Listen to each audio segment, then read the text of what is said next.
They thought I was asleep. I remember the way their whispers cut through the glow of the Christmas tree lights, soft and cruel, like glass under a blanket. "We'll send her after the holidays," my granddaughter said. "January's perfect. The nursing home has a spot ready." Her husband murmured something I couldn't quite catch, and then came the sound of mugs clinking, my favorite porcelain ones, the ones I brought from Florence 40 years ago. I sat still in my armchair, my hands folded over the old blanket, and let them think I was too tired, too harmless to hear, too much of a burden to notice. But I noticed everything. The silence that followed whenever I entered the kitchen. The way my granddaughter's laughter turned stiff when I joined them at the table. The new documents they kept in that neat brown folder always slid under the bills. It had my name on it once. I saw the corner sticking out, Josephine Walker, written in black ink. My name, my house, my life. When you're old, people think your world has shrunk to pills and naps. They think your mind fades like an old photograph. But if they ever listened closely, they'd know that old people see more than anyone else. We see the pauses, the hesitations, the glances people think they hide. I saw everything. I had moved in with them 6 months ago, after Harold, my husband of 52 years, passed in his sleep. The house we'd built together suddenly became too big, too full of echoes. My granddaughter, Lily, was so gentle at first. "Stay with us, Grandma. You'll never be alone again." She and Ethan had just bought this new house, all glass and open spaces, with that lifeless modern smell that never feels like home. I believed her. Foolish, trusting me. I believed that kindness still meant what it used to. The first weeks were fine. They made me tea in the mornings. We'd watch the sun slide through the kitchen blinds. I'd bake, fold laundry, try to be useful.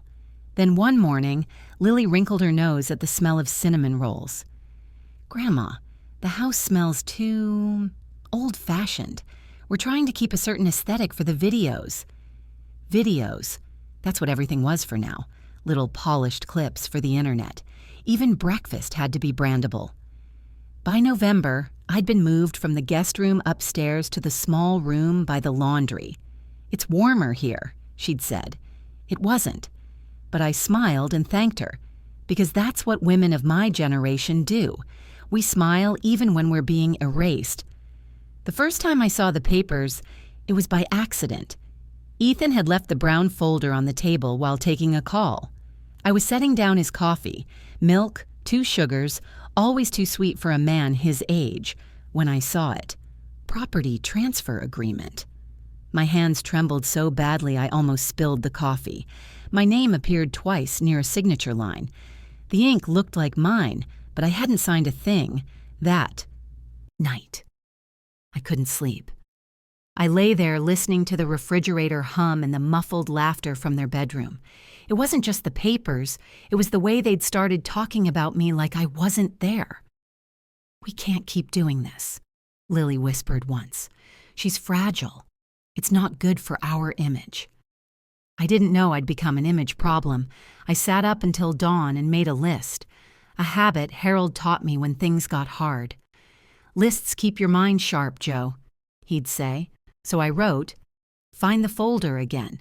Call Helen, my old lawyer, if she's still alive." Keep pretending to be weak.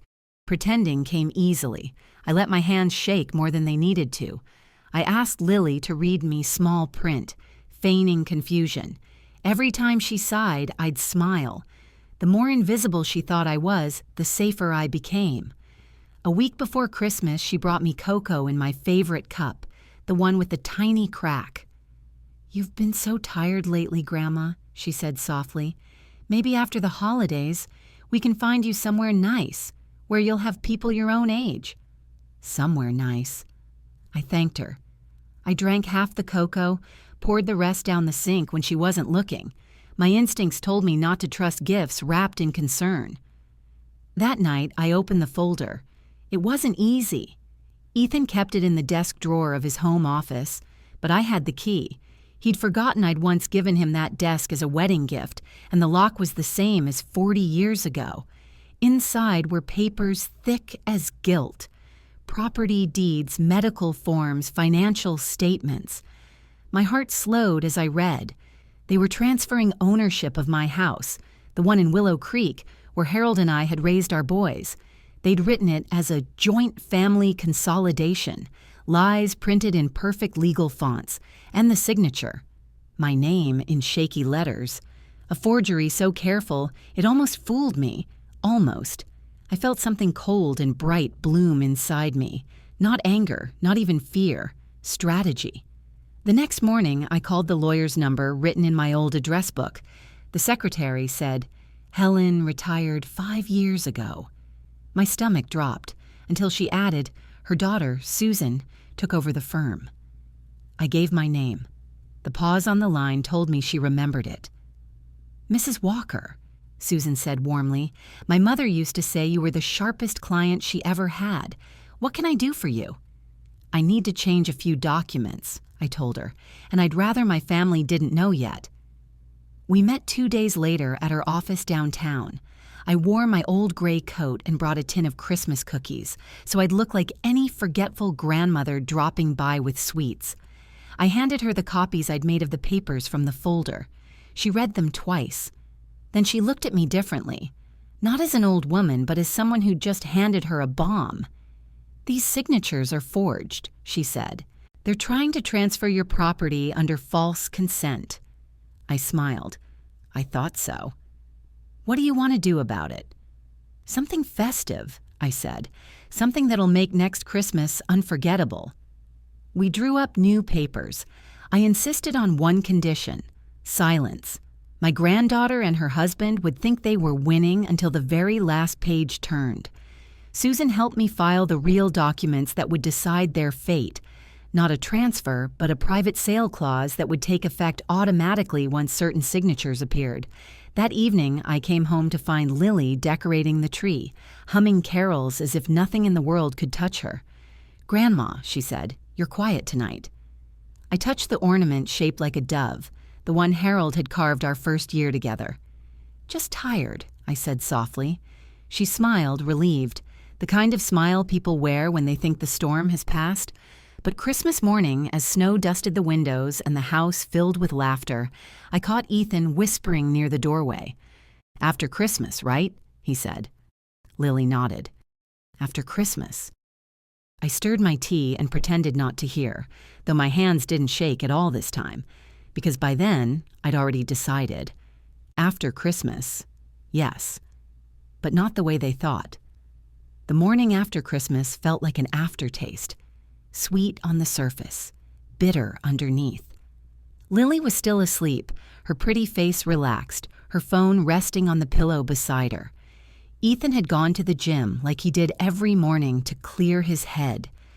I made coffee for myself, black and strong, and sat by the kitchen window, watching snow drip from the roof in thin silver lines. The house was unnaturally quiet, the kind of silence that hums with the sound of secrets. I thought about the papers again, the ones I'd photographed in Susan's office, the ones that said my house in Willow Creek no longer belonged to me. I'd stared at those neat columns of words, feeling the old burn of betrayal I hadn't known since Harold's funeral. The shock that comes when someone you trust forgets you're still alive. The plan was simple now, too simple. By pretending to sign, I'd sign something else entirely. Something that would turn their scheme into a trap. The sale clause was already in place. Susan had helped me register it quietly under a limited trust name. "Once they notarize these," she'd said, tapping the fresh forms, "the property automatically transfers to the buyer you designated." "And the buyer is?" she'd asked. "My husband's war buddy, Tom Reynolds," I said. "He's been managing rentals for years. He'll know what to do." She looked impressed. "You've thought this through." "I've had 6 months of silence to think," I said. Now, sipping my coffee, I heard the click of heels on hardwood. Lily entered the kitchen in her red robe, the one she wore for her online videos. She smiled that honeyed smile that always made me feel like she was auditioning for something.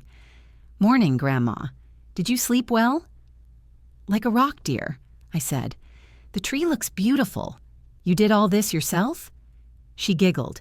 "Mostly. Ethan helped with the lights." I watched her move around the kitchen, filming a short video on her phone. Something about morning calm and gratitude. She didn't notice me studying her reflection in the window. For all her poise, her eyes darted toward the office door twice. The brown folder was there again, sitting on the desk like a loaded gun. When she left to take a shower, I moved quickly. The folder wasn't locked anymore. They must have assumed I couldn't reach the drawer. My fingers brushed the familiar edge of the documents. They'd added new ones. Medical statements, a draft for guardianship authority, even a special power of attorney form. My breath hitched. They were planning to make it official, to declare me legally incompetent. There it was, typed neatly. Due to age-related decline, Mrs. Josephine Walker requires assisted living placement. My hands trembled, but not from weakness. It was the tremor of contained rage, old and quiet, like an engine warming under frost. I placed the papers back exactly as they were and returned to my chair just before Lily reappeared, smiling, her hair wrapped in a towel. "Grandma, would you mind signing a few things later?" she said casually, pouring almond milk into her cup. "Just standard home insurance updates. Technical stuff." I met her eyes. "Of course, dear. You handle those things so well." Her smile brightened. "You trust me?" "With my whole heart," I said. It was the first honest lie I'd told in years. That afternoon, I called Susan from the library. "They're moving fast," I whispered into the phone. "She's bringing me papers to sign today." "Good," Susan replied. "Let her. The sooner she does, the sooner your transfer becomes active." "And after that?" "After that, you own nothing," she said, "which means they own nothing either." I hung up and walked home through the snow, feeling the wind sting my cheeks. For the first time in months, I felt alive. Ethan was waiting in the living room when I returned, laptop open, his tone too cheerful. "Hey, Mom, we're so glad you're here with us this Christmas." He only called me Mom when he wanted something. "Thank you, Ethan. I feel so blessed." He shifted, rubbing his hands together. "We were thinking, maybe we can handle some of your paperwork for you. Taxes, bills, stuff like that. You don't need to worry about it anymore." "I suppose that would be nice." "Perfect. We'll bring the forms tonight. Just signatures. Nothing complicated." That night, they laid the papers out on the table. I looked at them through my reading glasses, squinting just enough to sell the performance. "What's all this?" I asked gently. "Just standard formalities," Lily said. "It's to simplify things if something happens to you, so we can take care of your affairs properly." "Of course," I murmured, pretending to hesitate. "You're sure this is safe?" "Absolutely. Our lawyer reviewed it." "I trust you," I said. I reached for my pen. Not the shaky hand they expected. Steady, deliberate. I signed exactly where they told me, on the papers that looked official, the ones Susan had duplicated for me weeks ago. "Thank you, Grandma," Lily said, relief washing over her face. "You've made things so much easier." I smiled faintly. "I'm sure I have." After they went upstairs, I sat alone in the quiet kitchen. The house smelled like pine and sugar cookies. My heart thudded slow and calm, like a clock at midnight. I folded the carbon copy Susan had instructed me to keep and slipped it inside my Bible, between Psalms and Proverbs where Harold's old note still rested. "Always keep the faith, Joe, but never forget the locks." The next morning, the air changed. They didn't say it, but something in their manner told me they felt victorious. Lily hummed while making breakfast, her tone light and careless. Ethan kissed her cheek. "So it's done," he whispered, thinking I couldn't hear. "Done." I waited for 2 days, long enough for their confidence to grow roots. On the third morning, I made pancakes, humming softly as if I hadn't noticed anything. They left for errands around noon, and I made one call. "Tom?" I said when he answered. "Joe, you ready?" "I think it's time," I said. "You can post the listing now." That evening, when they came home, I was sitting in my chair, crocheting. Lily's phone pinged first, a real estate alert.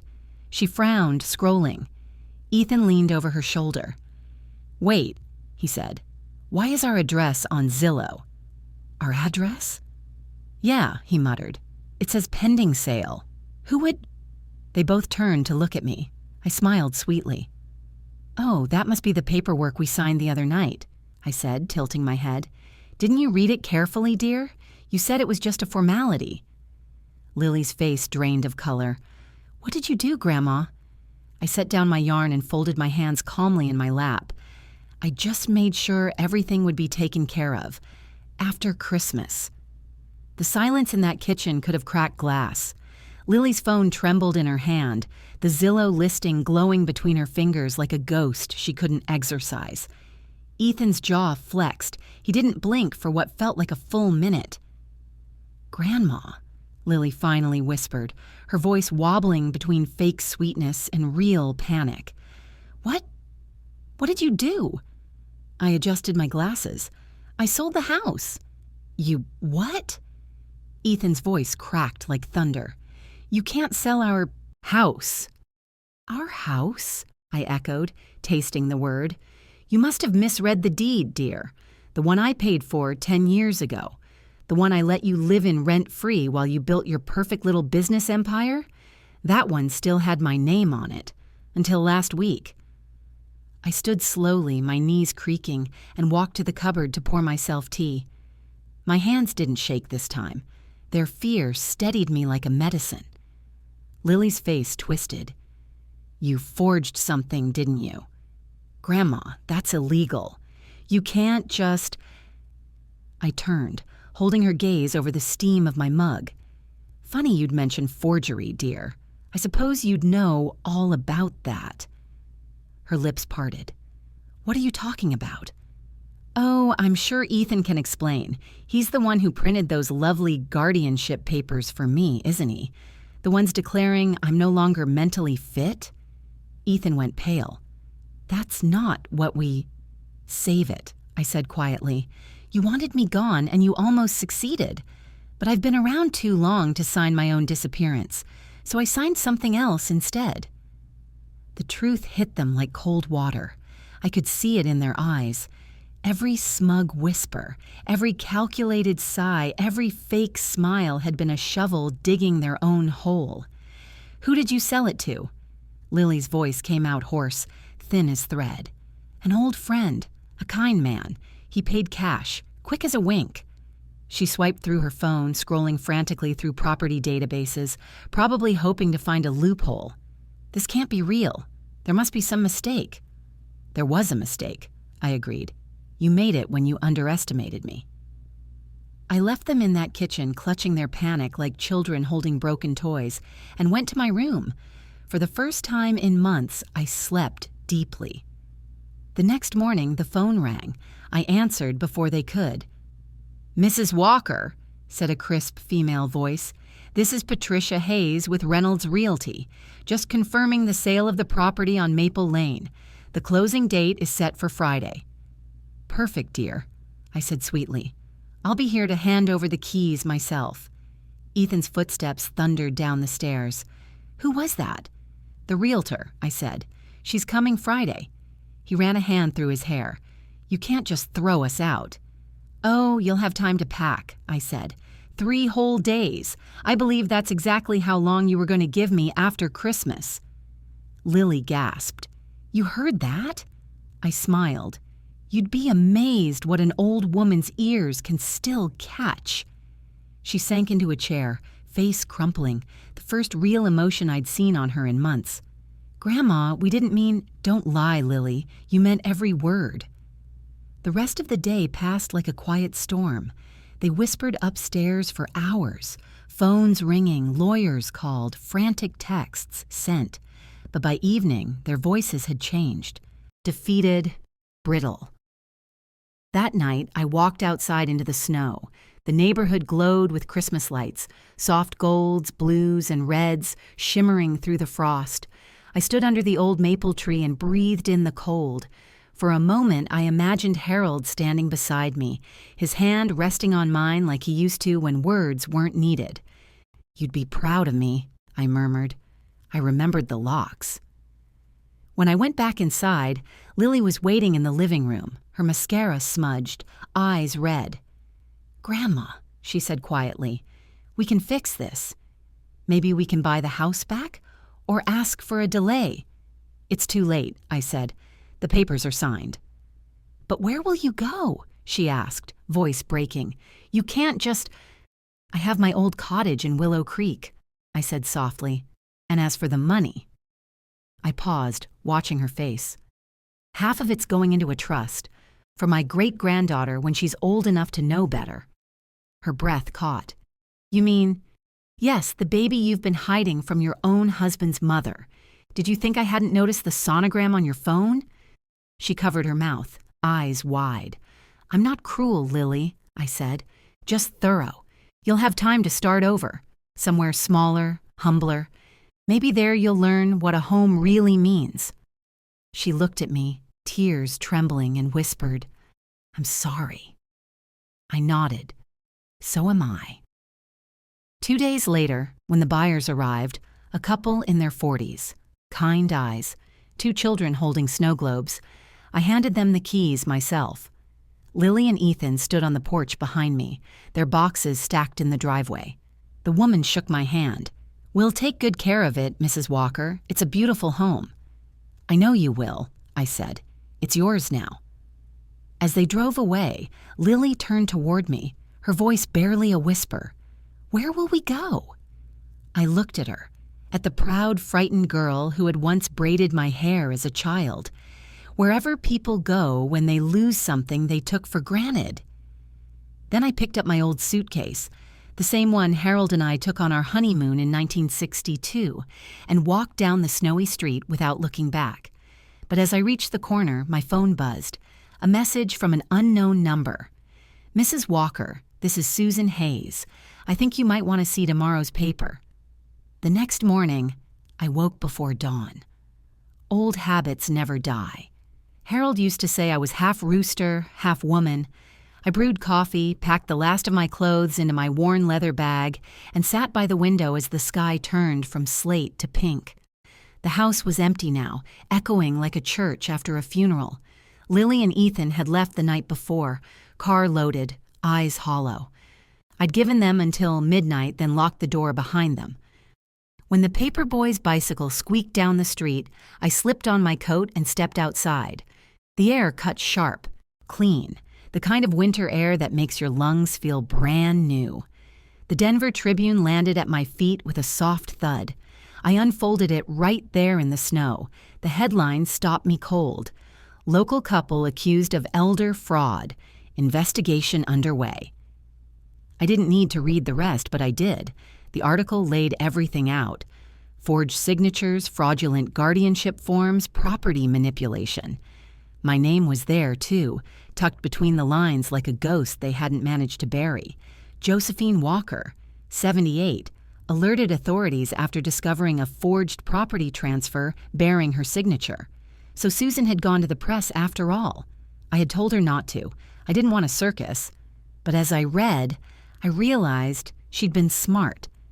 The story painted me as the quiet widow who outsmarted her greedy family, and them as villains with too much ambition and not enough conscience. It even mentioned the sale proceeds going toward a trust fund for the next generation. I folded the paper and pressed it to my chest, eyes stinging. Harold would have laughed. That deep, warm laugh that always made me feel 20 again. "Well done, Joe," he'd have said. "Never let them write your ending."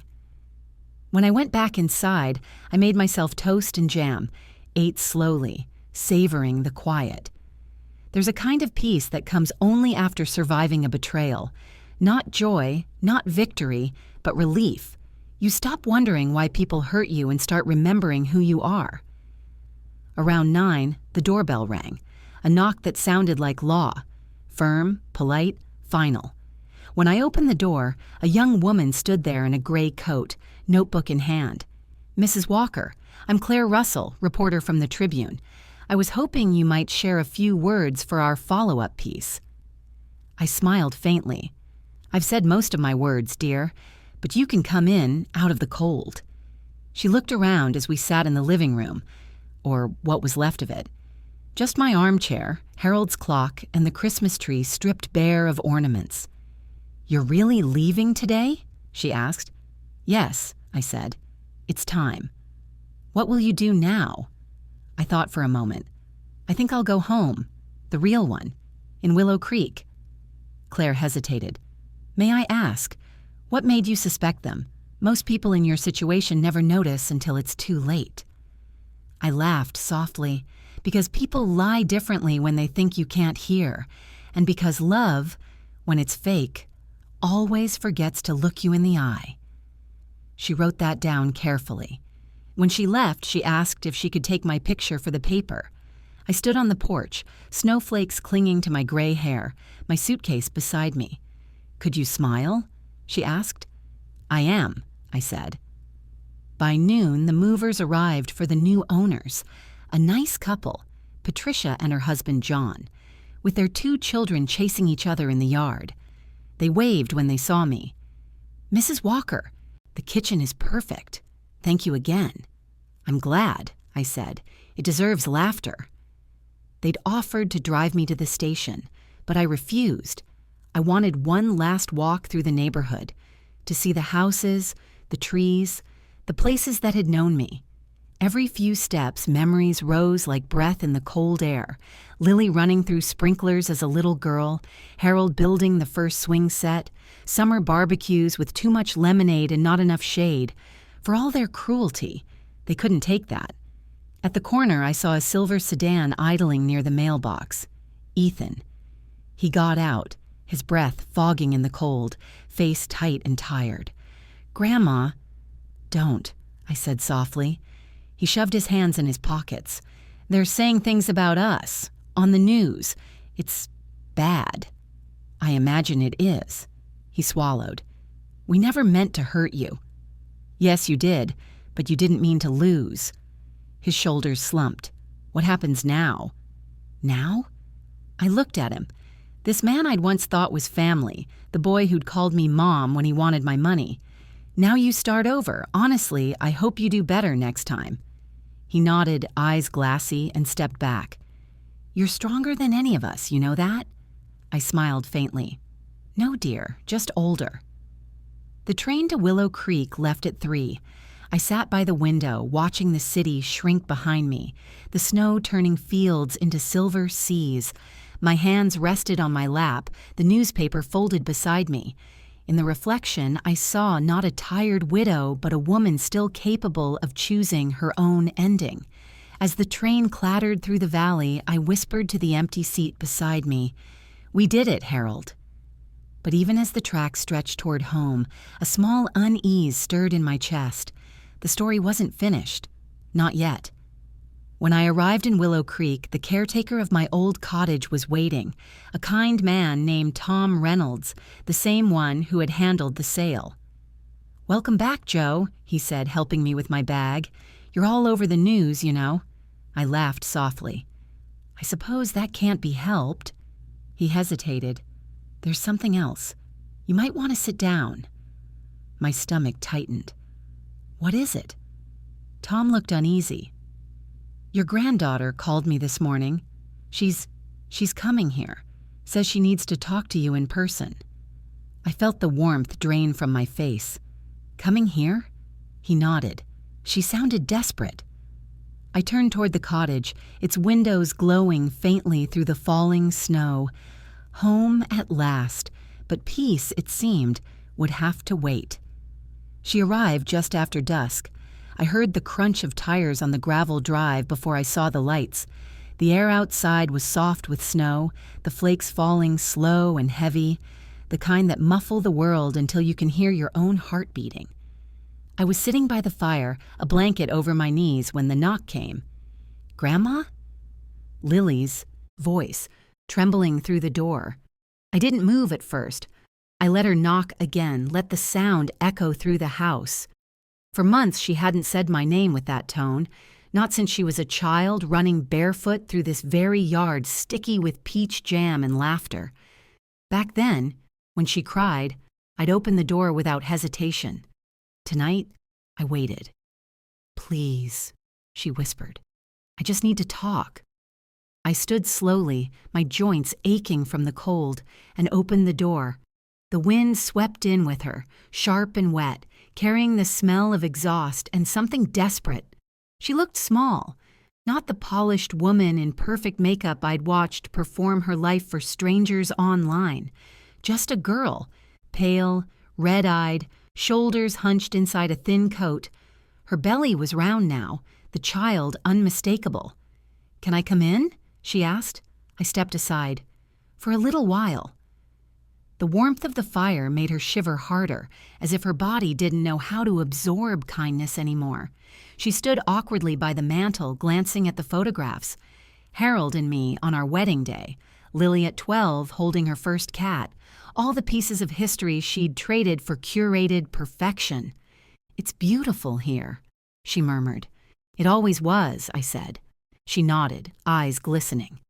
"Grandma, I don't know where else to go." I studied her face. "What about Ethan?" Her lips tightened. "He's gone. Took the car, the money, everything. Said it was all my fault the police came. He said I ruined his life." I folded my hands in my lap. "Did he?" She gave a hollow laugh.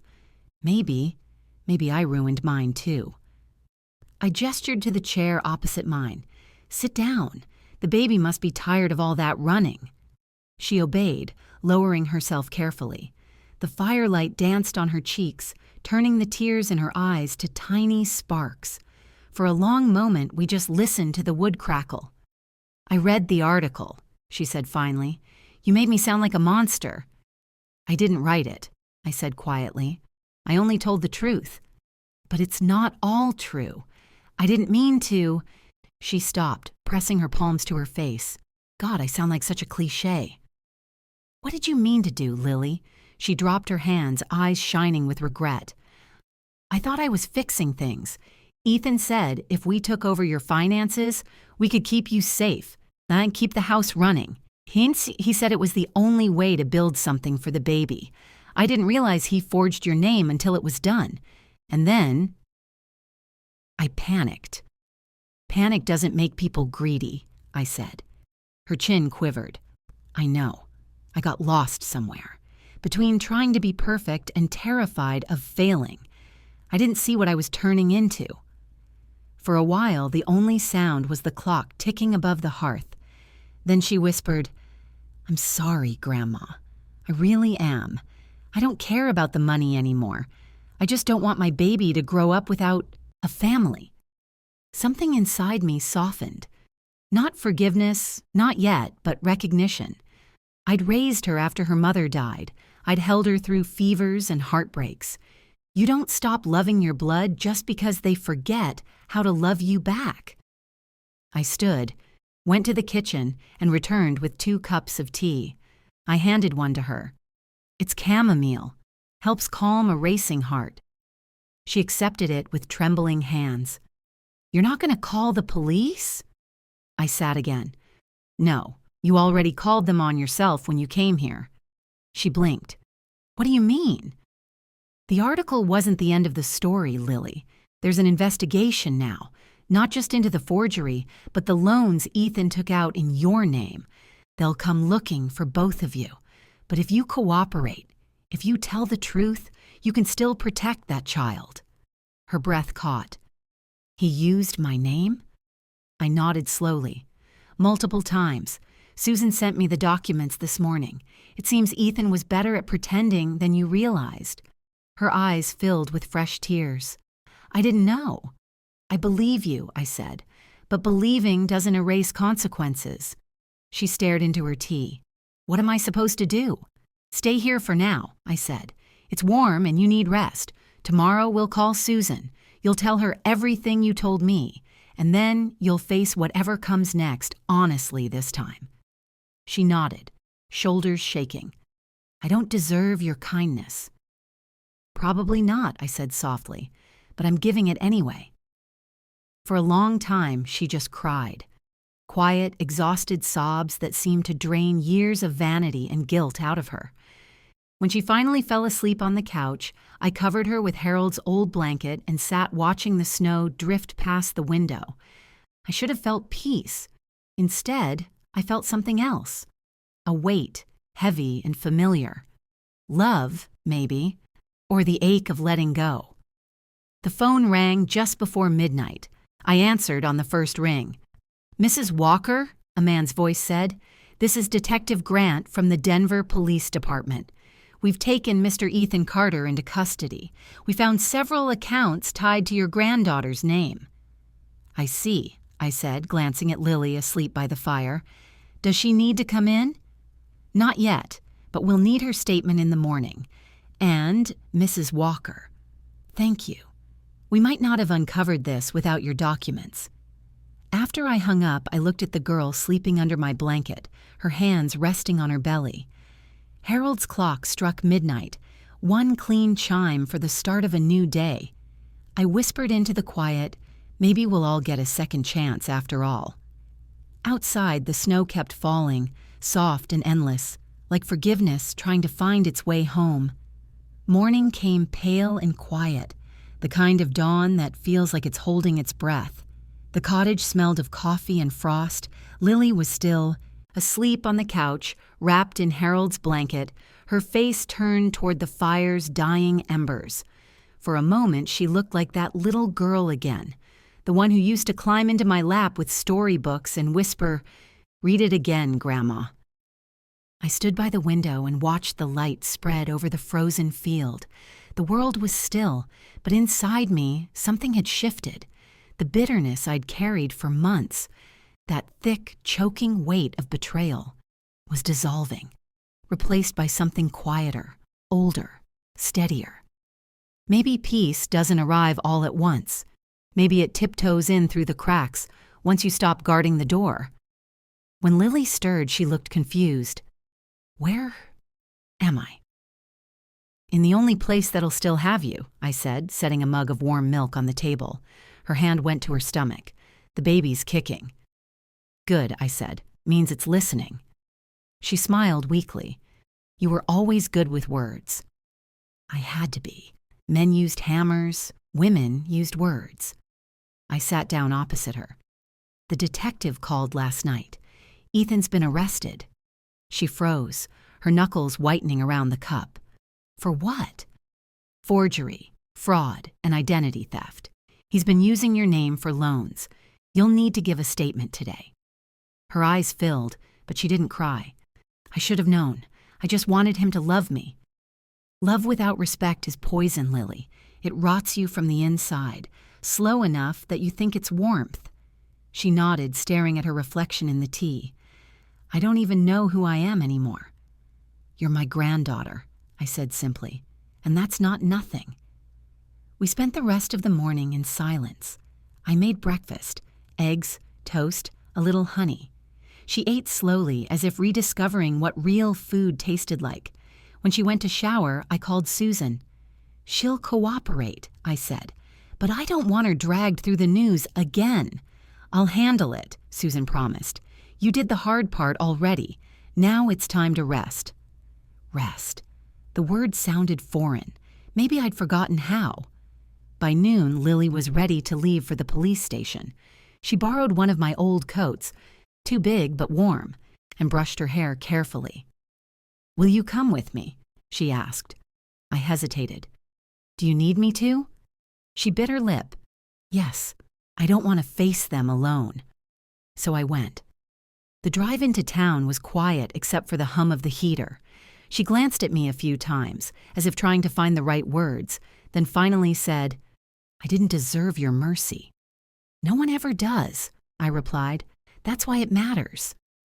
At the station, Detective Grant met us with a gentle nod. He treated Lily kindly, not like a criminal, but like someone who'd wandered too far from herself. I sat behind her as she gave her statement, hands folded, saying nothing unless she looked back at me for strength. When it was over, Grant thanked her for cooperating and promised to help her file separate charges against Ethan if she wished. Outside, the snow had stopped. The world gleamed under a weak sun, as if scrubbed clean. "Come on," I said, looping my arm through hers. "Let's go home." Back at the cottage, I made stew for lunch. While it simmered, Lily went through a box of old photos, her mother, Harold, and me. "I forgot how young you were," she said, smiling through her tears. "You look fierce in this one."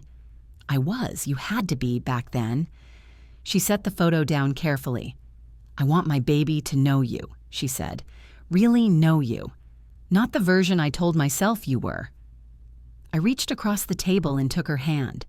"Then stay, at least for a while. Help me paint the nursery yellow again. It's been gray too long." Her eyes widened. "You mean it?" "I do." We ate in silence after that, the kind of silence that doesn't need filling. Outside, the sun melted the icicles from the eaves, one drop at a time. Later that evening, she sat by the fire knitting a small blanket, yellow yarn, soft as a whisper. She looked up once and caught me smiling. "What?" she asked, laughing a little. "Nothing," I said. "Just proud. You're starting over the right way." For the first time in months, I felt Harold's presence not as an ache, but as warmth, like he was somewhere close, nodding his quiet approval.